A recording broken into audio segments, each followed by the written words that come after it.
dream, the word, when I say dream, it may conjure in a lot of people's minds a more visual, emotional, or outside of time sense of phenomena, so to speak. And the word story may conjure a more narrative, audio, logical, rational, in time sense or phenomena. To me, the difference dissolves between dream and story when we begin to recognize our interconnectedness, as you were referring to earlier, between the two, but also the interconnectedness between ourselves as a storyteller and a dreamer and the reality that we experience. Regardless, how would you describe your journey in building your worldview to refining or morphing into this dream story conclusion that I got that.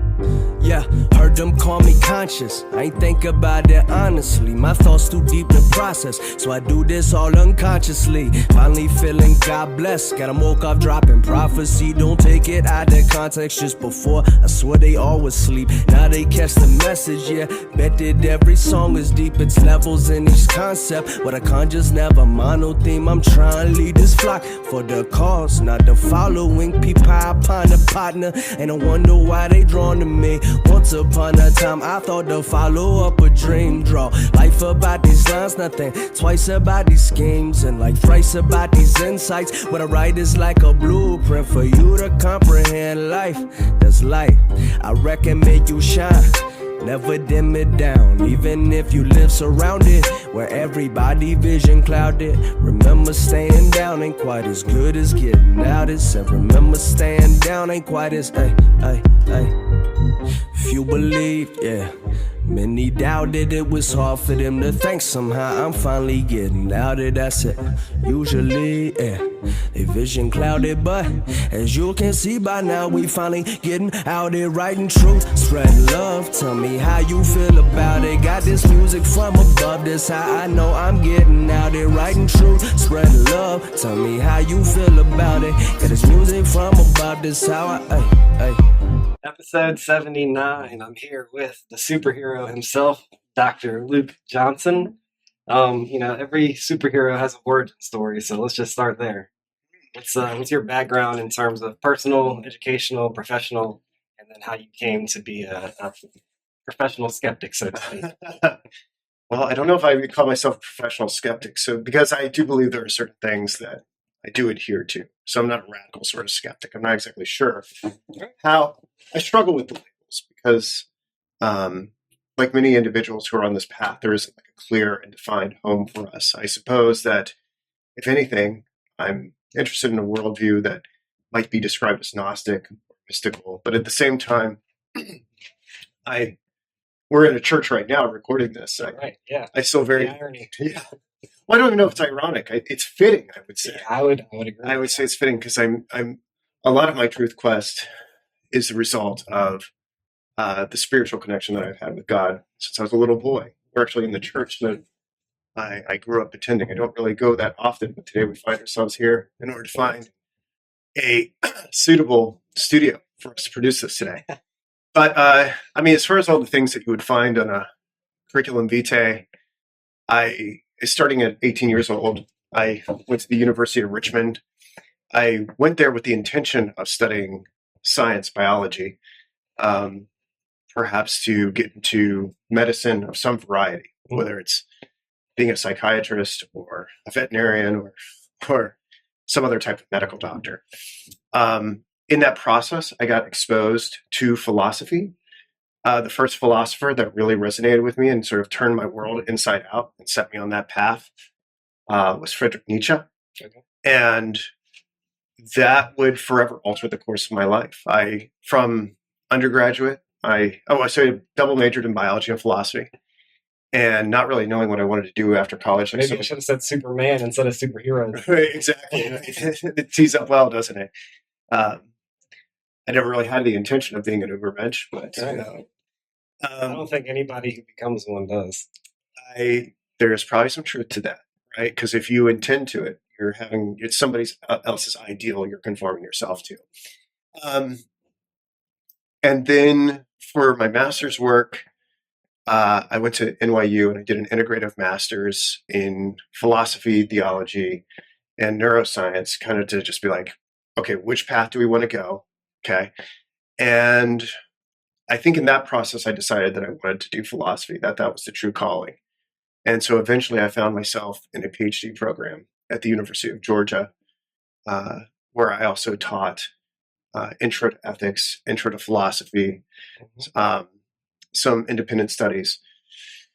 When I finished my PhD, and during the process of doing my PhD, I really came to an acknowledgement of just how powerful technology was, how powerful media was.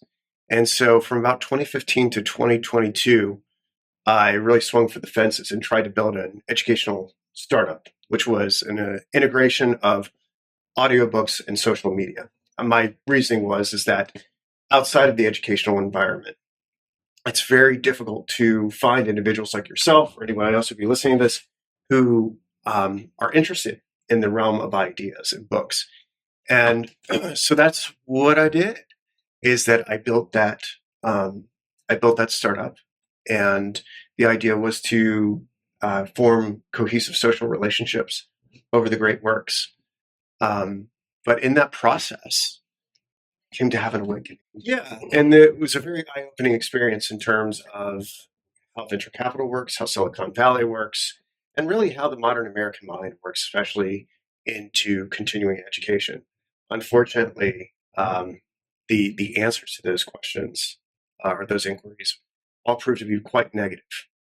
And I got not only was it an introduction to just how malleable the human mind is to mass media, but I also had to build all the content for that social media platform, that educational social media platform. And I think something that happens when you're in academia is your focus gets narrower, narrower, narrower, which you can chart from my own experience with it. Like I started off doing biology and philosophy, and then getting into my master's, and then ultimately my PhD was in Soren Kierkegaard, the existentialist. I think the educational system is designed to do that, though, in many ways. This raises interesting questions. Designed by who? Like, is there anyone? Right. No, I see what you're saying. Is there anyone at the wheel who's doing this, or are these unconscious forces that are guiding everyone? I think there is. I think it's probably a combination. That there is elite control that decides what's in and out of the canon. For instance, like even when I did my PhD in, I think there are prevailing political and religious attitudes that led Soren Kierkegaard to be excluded from nearly all the formal philosophical training that I had. I sort of backed into him via Kant and Hegel. And in most philosophy departments, he's been relegated to kind of a poetical figure. They don't really... Existentialism as a whole has been. Well, some existentialism, this is where we get into the politics of it. Some existentialism is totally okay. Because it's got much more of a secular bent. I think many philosophy students are familiar with Sartre and Husserl and things like that, but Kierkegaard, because he is a type of radical, supernatural. Yeah, he's a radical Christian. Is not going to be taught. I shouldn't say Husserl. I think would. I don't want to say that he would be necessarily an existentialist. Maybe a continental philosopher. We should say that. But some people think Nietzsche is an existentialist or like a proto-existentialist. And, you'll find him taught in pretty much all the philosophy departments. But Kierkegaard, you may find out about him if you're like at a university that has more of a religious. Yep. I mean, I went to a school that was funded by, at least largely funded by Methodists. It used to be exclusively funded by Methodists, and now it's not nearly as much, but at least still getting a large chunk from Methodist funding. And I was a philosophy major, and they grazed Kierkegaard. It was not a focus for sure. You're at Georgia. 2016 is when you would say, yeah, what happened in 2016? Well, I think it happened to everybody. I mean, there's like sort of a general thing that happened to the world, right? I think, I think a lot. I mean, I think the presidency of Trump was a great catalyst, and I don't want to say like Trump or politics or anything like that was part of my awakening. But he is sort of a battering ram that opens up one's mind when you start to comprehend the idea that there is tremendous top-down mass media control. But for me, I would say that the true awakening for me, where I really had to rip the blinders off and go down the rabbit hole and contemplate things that I never thought were intellectually respectable to contemplate. And I know this is a controversial subject, but for me, it was much more metaphysical, and it has to do with, I guess, the cartoonish subject of the Mandela Effect. That really shook me to my core. I'm someone who prides themselves on having a very strong memories. Ever since I was a young child, I experienced academic success largely as the result of memorization. Right. So which is, again, whether it's designed purposefully or not, sure. Memorization is pretty much one of the things. That's why the testing is such a big thing. Sure.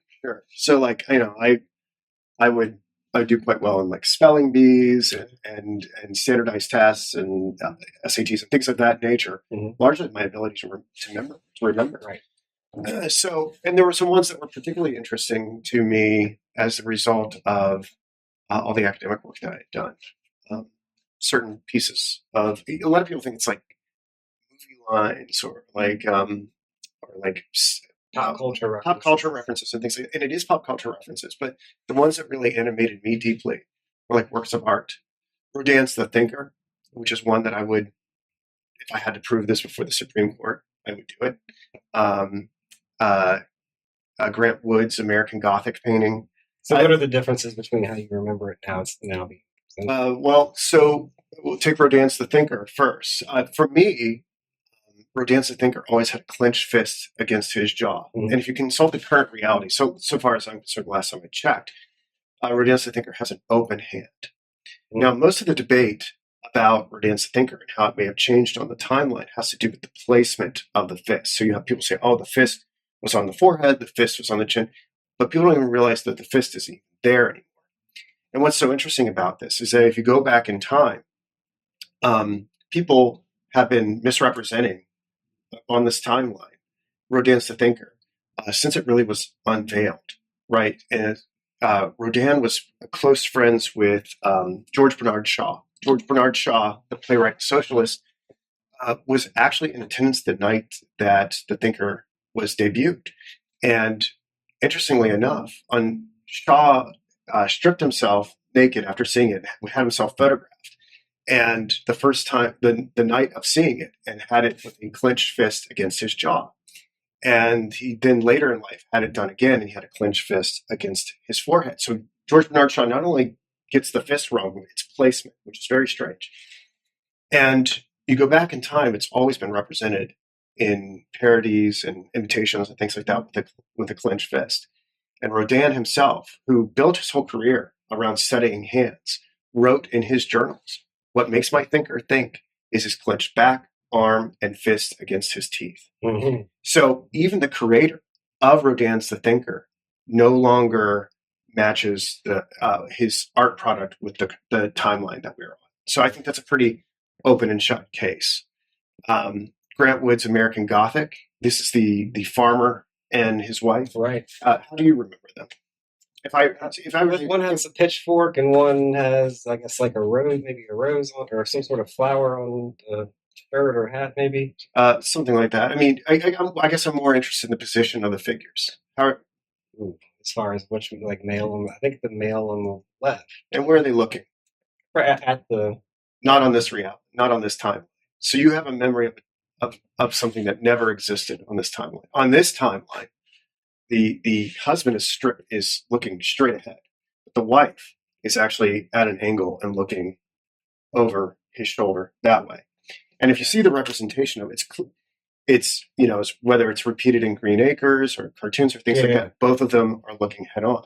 And so people go, oh, well, look, people have just misunderstood the painting. Well, if you go and look at the painting, it's an exercise in parallelism. Everything in that painting is parallel. The house in the background, the windows are parallel.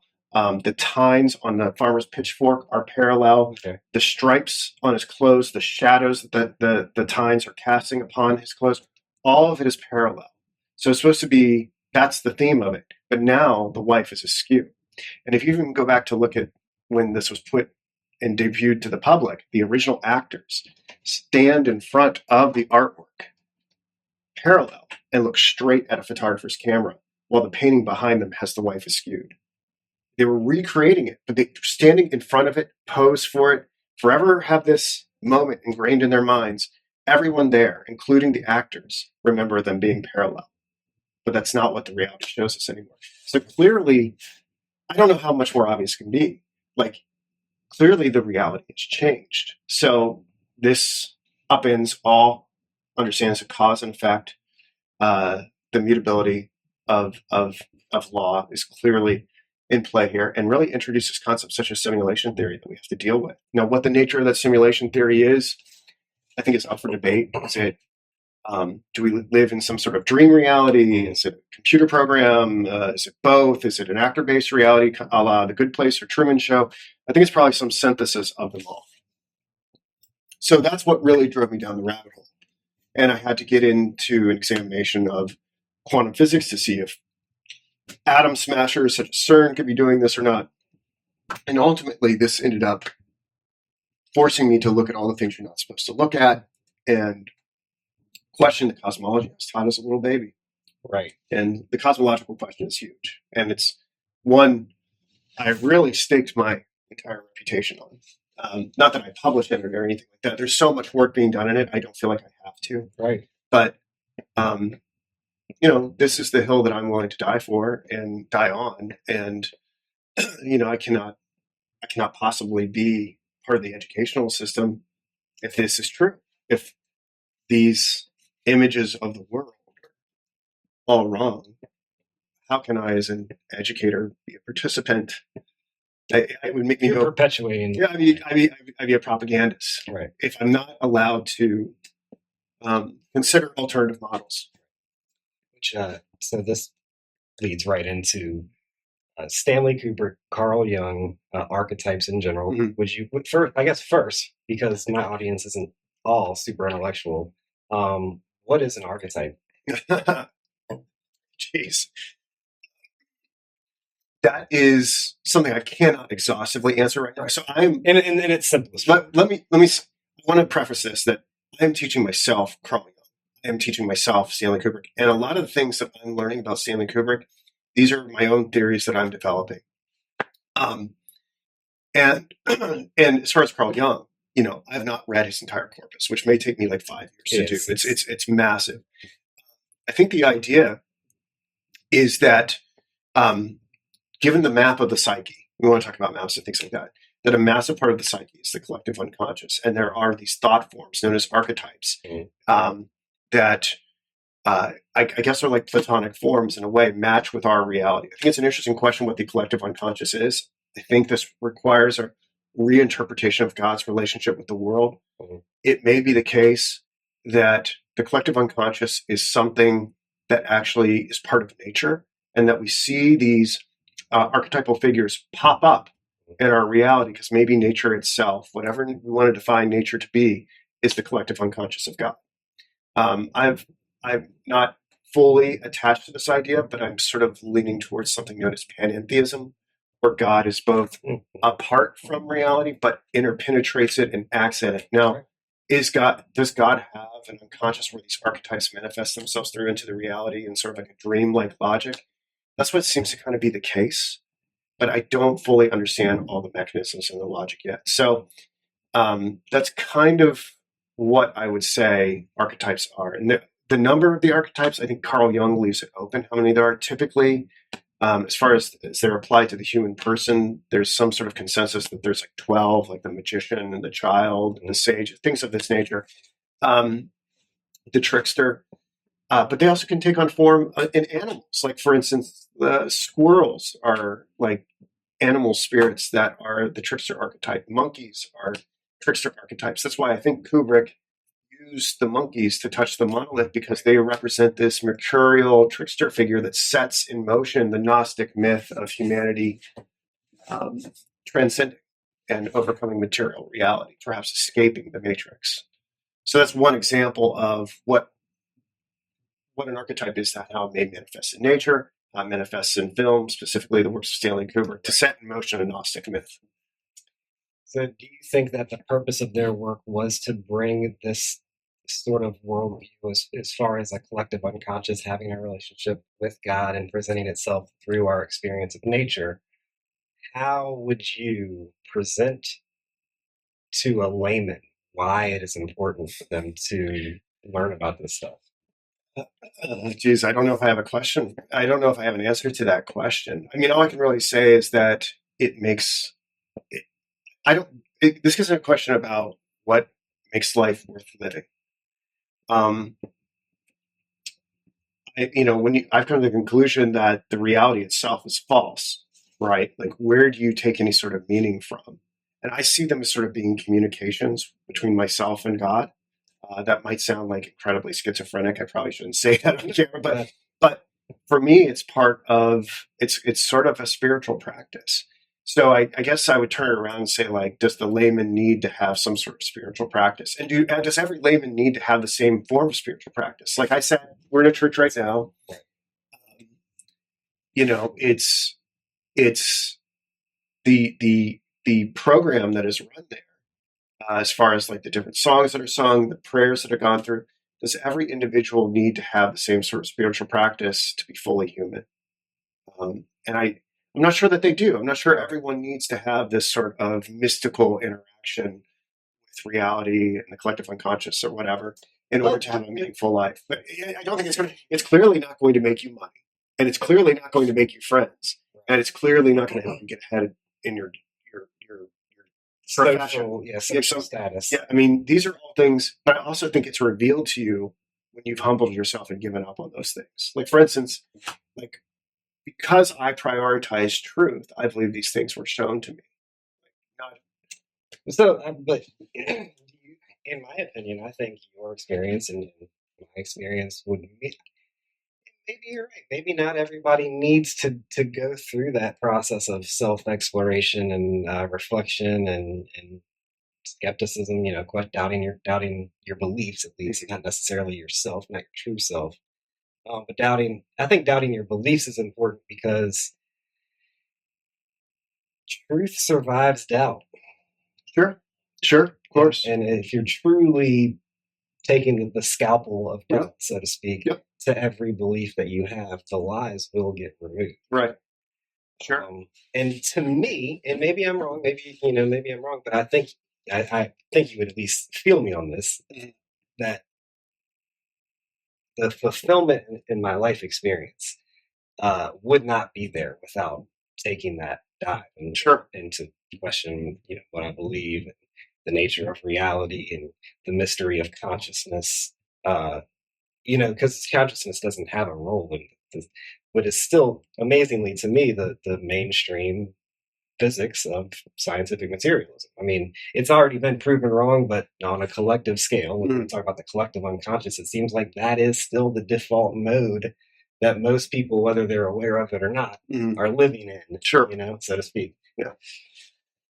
Yeah, I mean, the other aspect to this, you mentioned about practical application. It's something we haven't talked about at all. I mean, a lot of people, like, my approach to Carl Jung, and I don't want to say it's any sort of revolutionary approach because I'm so early in my study of him, and Sigmund Freud. There's so much that I have to learn.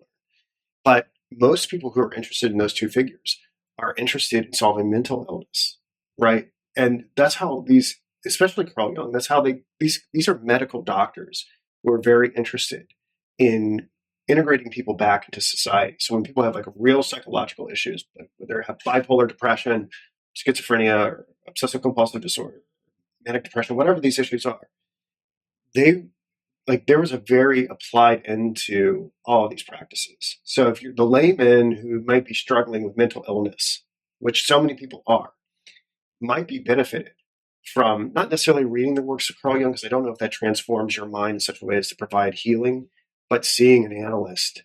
I personally don't. Maybe I should, because I seem to think that everything is interconnected, and apparently in modern parlance that this is some sort of apophenia or whatever. You're seeing meaning everywhere. Yeah, you're not supposed to do that because that's dangerous for some reason, right? Like, you can't have someone like building a meaningful life for themselves. Everything's got to be reduced to nihilism. Yes. But I would say there is as far as the works of Carl Jung go, I mean, if it if it ends up in applied psychology, I think people will be served well by it.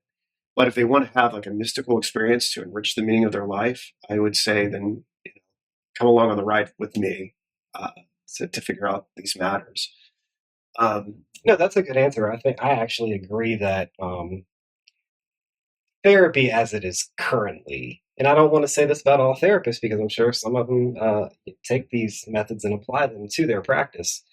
However, the default mode of therapy, I think, is already proven to be a giant failure. Sure.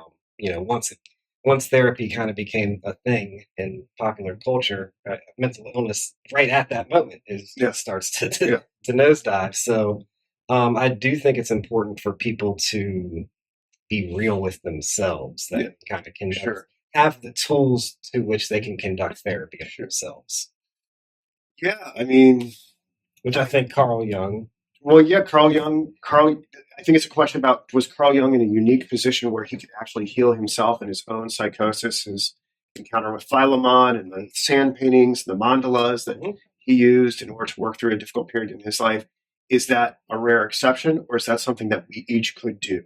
And I'm not in a position, because I don't have that factor. Unique ways, at whatever level that we need that to actually accomplish that healing and to be whole within it. So I would recommend, if anyone's seriously interested in going that route, to talk to someone who has much more knowledge of Carl Jung than I do. I mean, like I said, this is something I didn't learn in graduate school because, like Kierkegaard, Carl Jung is one of those. I find value in being self-taught as well. Sure. And having that level of curiosity to want to learn it. I think if it's taught to you and you're not bought in, it's a different frequency. Yeah. Well, it's just, and I was just saying this Carl Jung is one of these figures, like Kierkegaard, that has been sort of intentionally excluded from the curriculum. Right.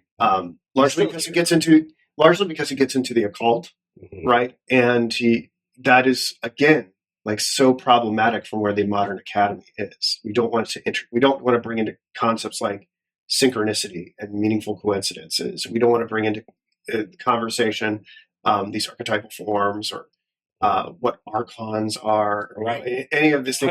We don't want to bring in these spiritual concepts because we've got reality figured out. And if you don't have reality figured out, then you're this type of denier. You're this sort of person. You're something like that. If you're not on board with the program, you are you're some sort of pariah in the intellectual community. 100%. So my next question actually had a little bit to do with the double slit experiment, but I want to add a little wrinkle to it because at the coffee shop earlier, you were talking about in more of the realm of ideas, how just your approach to an idea, whether you have faith in it or skepticism about it, faith or doubt, can kind of affect how that idea affects you and your reality. So it's analogous to the fact that when you observe particles, as we know them, they can change from being a waveform to a particle form, just whether you're observing it or not. Right. Same sort of phenomenon going on with whether or not you believe a certain concept or idea or not can actually affect how that idea affects your reality. Sure. How you model reality. Sure. Totally. I mean, if you're completely bought into kind of just basic causality, right? You've limited and you've constrained yourself to other factors that may be in play, whether there's synchronistic factors or schemes or designs or whatever else that transcend purely the scientific method.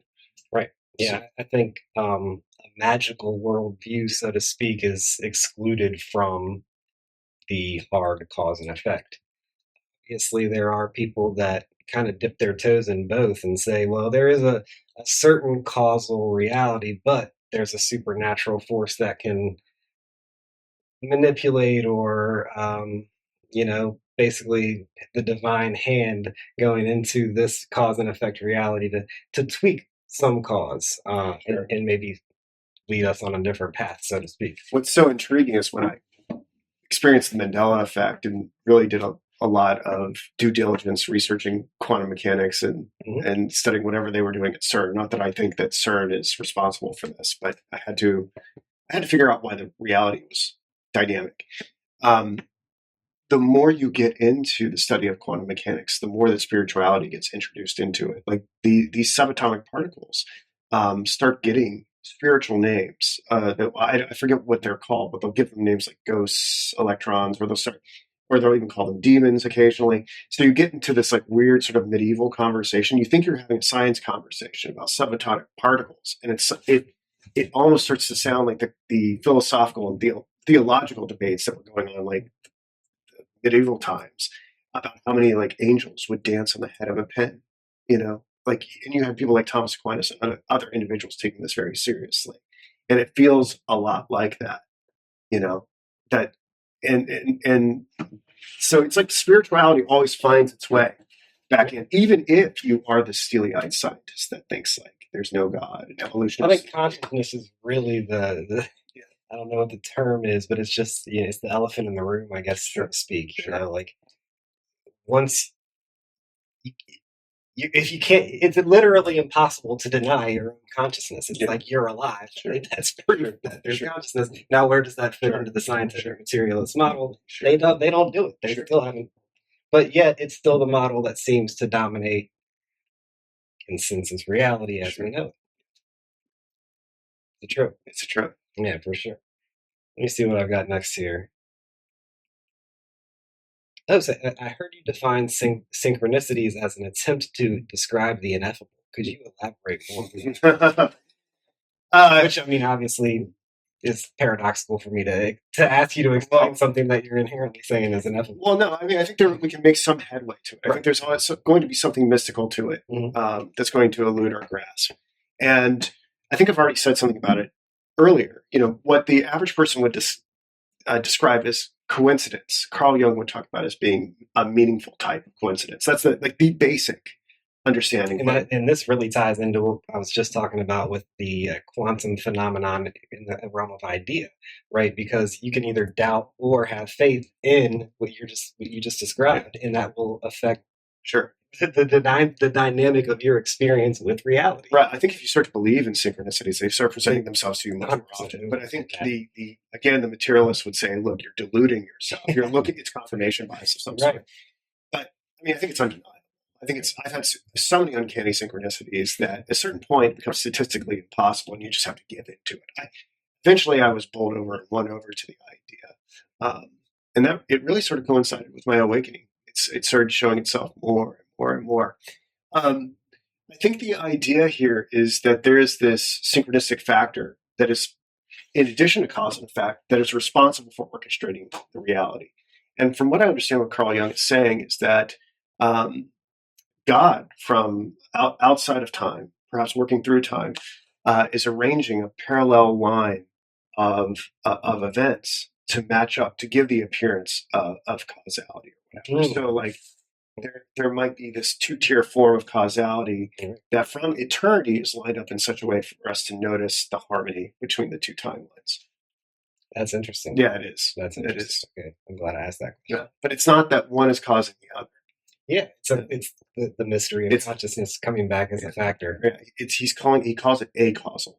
Okay. So they may follow each other in time, but one is not creating the other. Right, a-causal. Yeah. So I heard you mention Jung was no fan of Huxley due to his psychedelic use. How do you feel about psychedelics? Well, just the background of why Jung had problems with Huxley's view of psychedelics is he thought that was a shortcut, and that really what you had to do was like what we're doing today. You had to do a lot of labor, a lot of intensive intellectual, emotional, psychological labor to have these breakthroughs. And when you did psychedelics, according to Jung, you kind of bypassed all that work, and so you weren't really prepared for what you were encountering, and that this could cause really dysfunctional psychological episodes as a result of being accelerated into it beyond your preparation. So it's like right. I think I personally, and to answer your second question, I don't do psychedelics. Like ever since I was a little boy, I've always had a very vivid imagination. I tend to catastrophize and to utopianize. To completely think out all the possibilities of any given action. And So much so that in the past, when I've had to, when I have had to seek out counseling or things like that, like you get put on these medications and things like that, it's ultimately to suppress our ability to have these visionary experiences. Mm-hmm. So for me, I would be really against personally engaging in that behavior, because it's already kind of too intense for me. My imaginative powers, my life itself is kind of like Already hallucinogenic for me. And what's interesting, I came to that conclusion at a very young age. And over the years, I've always kind of looked for other individuals who share that perspective. And there are two people that have echoed this entirely that I find super interesting. One was Salvador Dalí. Like, a lot of people think Salvador Dalí would have done hallucinogenics. He said, I don't do drugs, I am drugs. And that is me. I'm with it. Even though I'm a proponent of the psychedelic use, also at the same time, with each time I've ever indulged in that ceremony, as I perceive it, the more I see, sobriety is a trip. Yeah. Sobriety is the craziest drug. Yeah, it's insane. Yeah. And I'm really sensitive to drugs. I think, doing this podcast is really interesting. And although I'm an advocate, I always feel that I have to say dosing is of paramount importance. I don't know. I'm working through a medical issue right now with my back, and I very reluctantly have to take a muscle relaxer to get it under control. I had to take it last night, and I do not being in an altered state really makes me feel like I'm not fully living and alive, and so it's a condition that I'm working through right now. The other person who echoed this view, like that I don't do drugs, I am drugs, something like that, is Ingmar Bergman, the filmmaker.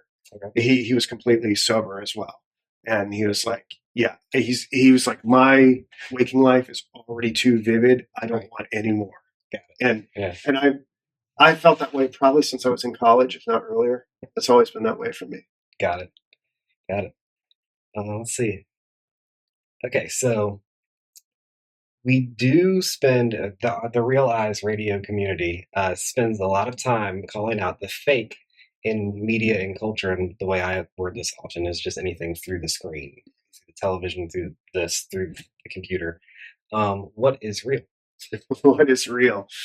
I mean, that's a nice word right there. What is real in the localized against the background of what most people, the consensus reality that most people still live in terms of believing the political narratives, regardless of which side they're on, believing the news, believing any of this information that's coming through the screen without at least recognizing that it's just the digital deception. Right.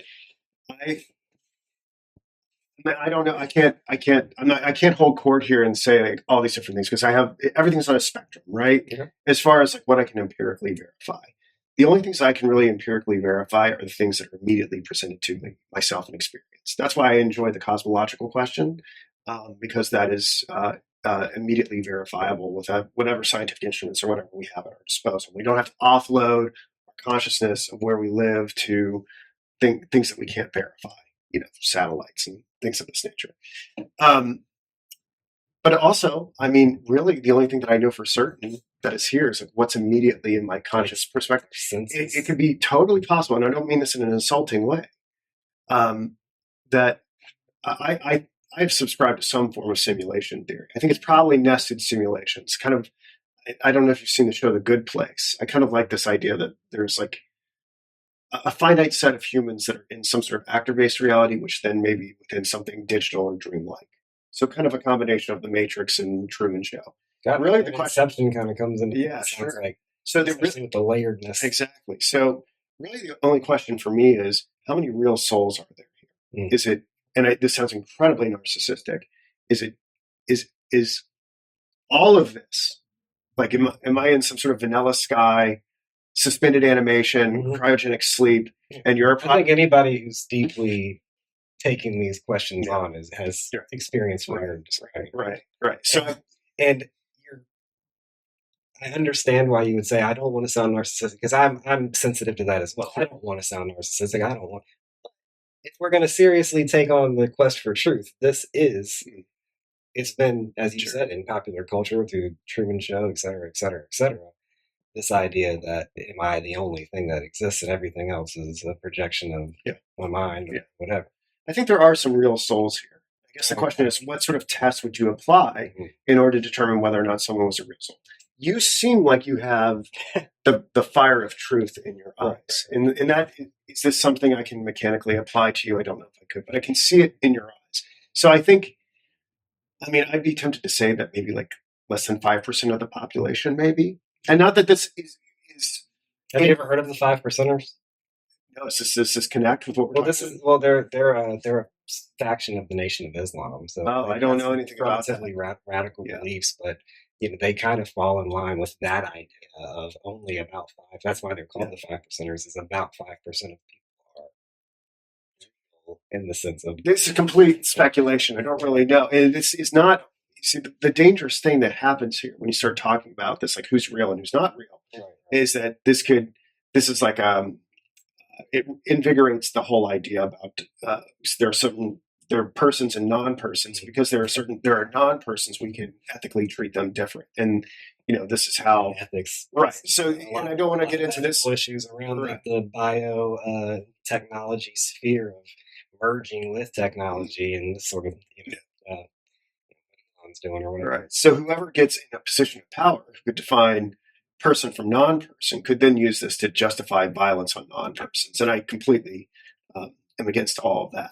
So, but just from a Gnostic perspective, you have these tiers of beings and that seems to really resonate with me. Whether you have hylics and pneumatics and psychics, you have individuals that occupy tiers of the spiritual tree. So I tend to think that there's a small group of hylics. I don't know why. I don't know why. Gnostics is a mystery school. Yep. It's I would say the most well-known in today's world. Or I would say that mystery schools tend to be Gnostic. I don't know if Gnostic's necessarily a mystery school. That's fair. That's fair. The Toltec worldview, I think, maps right on top of it. It's just located in the Americas versus at least. Yeah. That's a topic. Sure. Last one I have here actually goes more into this idea of living in a dream story. So to me, the story is kind of embedded in the dream, and the dream is embedded in the story. This is where the yin yang comes into play. Sure.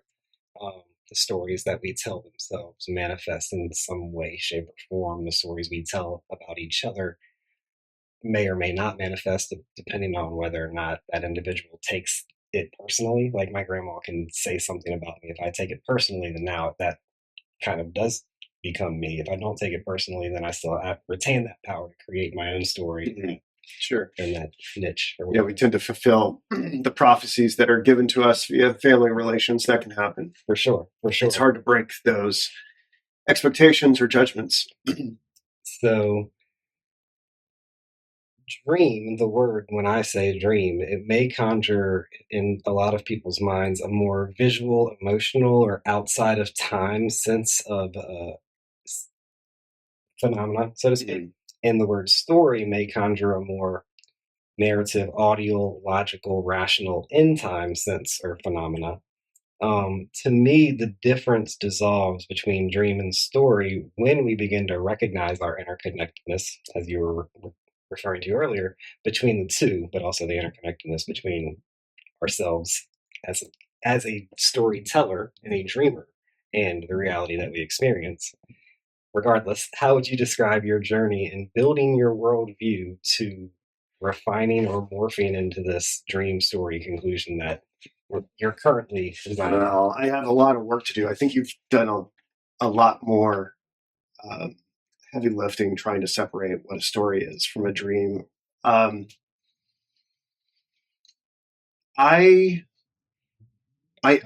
don't know if I see like cohesive like one monolithic narrative for where it's all going. It seems like there are these sub-narratives to this dream structure that are constantly in play, being constantly replicated over and over and over again.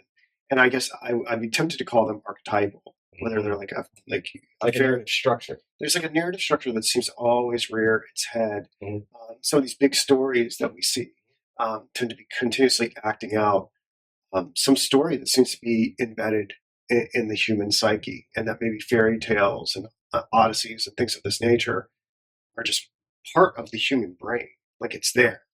Why it's there, is it a fragment from a time before that, something outside of the realm? I'm not exactly sure. I'm still working on that. But yeah, I have a lot to do still on like what actually is a dream. When I say that it's that we live inside a dream, it's like that seems to just be the closest analogy to anything that we have to describe what's going on. I personally see things from my own life. Some phenomenon that we may experience together is I have this pattern that happens when I have these deep conversations with somebody, is that something from this conversation will somehow materialize in the objective world in a way that I cannot anticipate probably in the next few days. Yeah. It always seems to happen whenever I have the conversations with HV. I never know what the thing's going to be, but then we'll open up the headlines and then that thing is there. And we had just talked about it like the day before. So it raises a very interesting question about, is something paying attention? Or is there something that is running the realm? Interacting with conscious. Is it God, an AI? Reality itself being conscious. Yeah. Is it something that is, it seems to have particular interest in individuals like ourselves. Mm-hmm. I don't know if it thinks that we're like profound generators of content or something like that. And it's like, we got to make this dream more interesting, or like it's been hijacked. Something about this will likely show up in some way, but I have no conscious control over it. And I don't know if this raises the interesting question, is my personal, somehow, if this whole reality is coming from my unconscious, like, is it because like, when you do dream at night, something from earlier in the day or something preoccupied will make itself in there. Yeah. Is some part of me sort of tapped into the larger consciousness that is forcing it to happen, or is it a dialogue with God himself? I don't know. So I can't. I love where you're taking the question. I just have not done enough work to define that. How narratives represent themselves in dreams. I'm not there yet. It's still an open question for me. Gotcha. So do you believe that there is an objective reality? Truth is relative. I act as if truth is objective, and I try to spread it the best I can, as if it mattered to other individuals. Like there might be some other individuals out there who can be awakened, who might be interested, who might resonate with it. Otherwise, I wouldn't do this interview.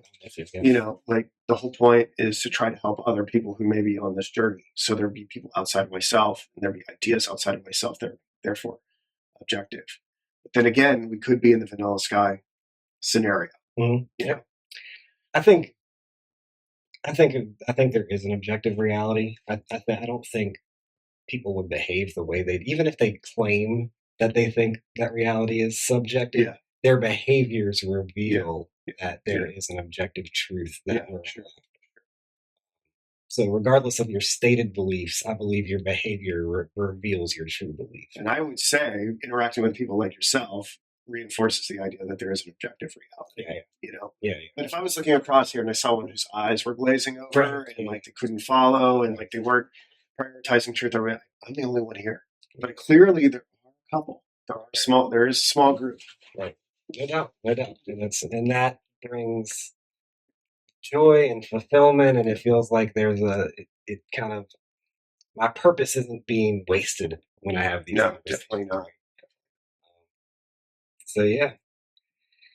Was there anything else that I wanted to address? I think this was an awesome conversation. Oh, I'm glad you enjoyed it. We probably are. They're probably trying to shut the church down. Trying to get us out of here at this point. Yeah, this was awesome. I did have one. So sure. Mandela, and then was there one other? Mandela or Mandela? How do you say it? Mandela. So there's the Mandela Effect. Right, because it's based on Nelson Mandela. Right, which is a whole controversy. Right. I'm not sensitive to that Mandela Effect. I very clearly remember him becoming the president of South Africa and not dying in prison. So what about the Berenstain?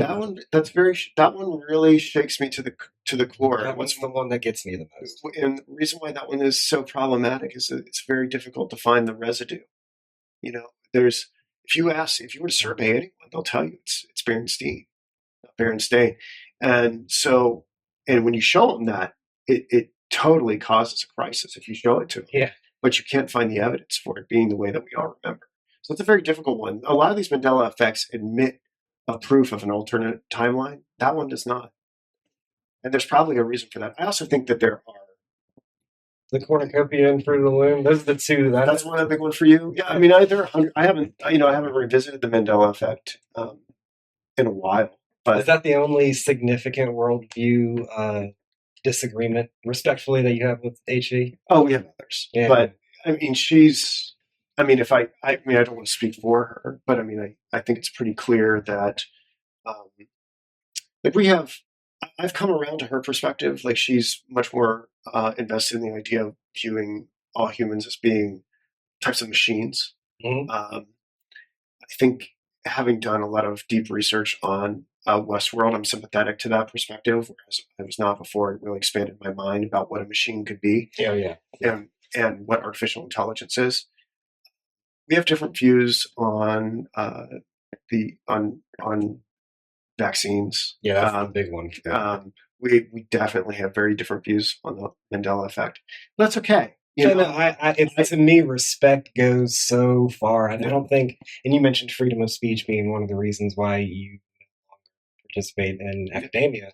And to me, that's one of my biggest issues. Like, I will literally, I think almost all speech should be okay. Imminent violence is the one.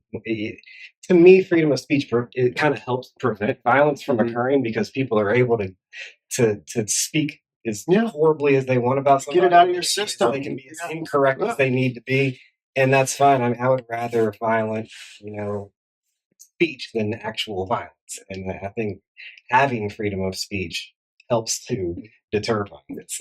I really respect her. And same. And the highest respect. And I'm really glad that she's doing what she's doing. I'm very thankful to have been on her program a number of times and how it's introduced. Yeah, we wouldn't be getting together. 100%. So I have no problem interacting with people who disagree with me. Yes. In fact, I've made it a point ever since I was an adult to surround myself with people who dissented from myself. I didn't realize that no one else was doing that. I thought that was kind of, because I always wanted to know what my blind spots were. Yeah. And I sympathize strongly. And I became very comfortable at a young age being shown that I was wrong about things. Yes. Because that was the only I almost searched out being wrong. Yeah. Because it's like a process of falsification. And you can dial in more into what's real if you know what's not real. Yeah. And so that was my attempt to develop mastery as much as possible. I don't know if that comes. I spent years doing music, so maybe I picked that up because I always tried to play with people who were better than me, and that always took me to a higher level as a musician. So I figured the same thing would apply intellectually. I think it applies in sports too. My dad, I played baseball growing up, and he had me playing with the 10, 11, 12-year-olds as a 9-year-old. So you may struggle when you're, but you are advanced in ways. 12. Yeah, it worked. Yeah, you're playing against 16-year-olds when you're 12, but when you're 13, you're like running circles around all the other 13-year-olds. Right. So yeah. One last thing that I slipped my mind for just a second. So I came down here. I'm on my way back home to Richmond. Visited a friend named Luke in Jersey. Oh, that's crazy. And we have the same thing. My grandmother has your name. And then I left a little earlier than I had kind of planned to. And so when I reached out to you, I already kind of had in the back of my mind, like, I probably just need to chill at a coffee shop or something. Yeah. And then you were like, hey, you want to go meet at this coffee shop? I don't know if that's a hard synchronicity, but it's just one of those winks. I think it's a little wink. Sometimes the synchronicities seem to be. Sometimes they smack you in the face. Some of them are just more like a little wink. Yeah, some of them are to them. That's a little one. I would count that as a little one. Yeah. That's awesome. But dude, thank you so much. Sure. Thank you so much. Oh no, I loved it. Thank you so much. Do you believe in repenting? What if the kingdom of heaven's within you? Do you think you would enter? What do you know, huh? How do you know truth? From the pit of your soul or just cause somebody told you? Do you think about what you think about? Do you see yourself in the people that you hang around? Keep quiet, let me think aloud. Listen up, wanna break it down and question your perceptions. I'ma break it down and question your perceptions. Do you ever question your perceptions? Do you ever question it? Oh yeah. What if your money was worthless? Then would you know what your worth is and reconsider living with a purpose? How would you determine what work is? Are you seeking what's easy to purchase, or is it deeper than what's on the surface? Do you question your perceptions? Ever so is real, huh? It ain't your politicians, nor your status. All of that is fiction, so it's real, huh? It ain't your entertainment, nor the industry. I heard it's filled with fake shit. And I need truth over everything.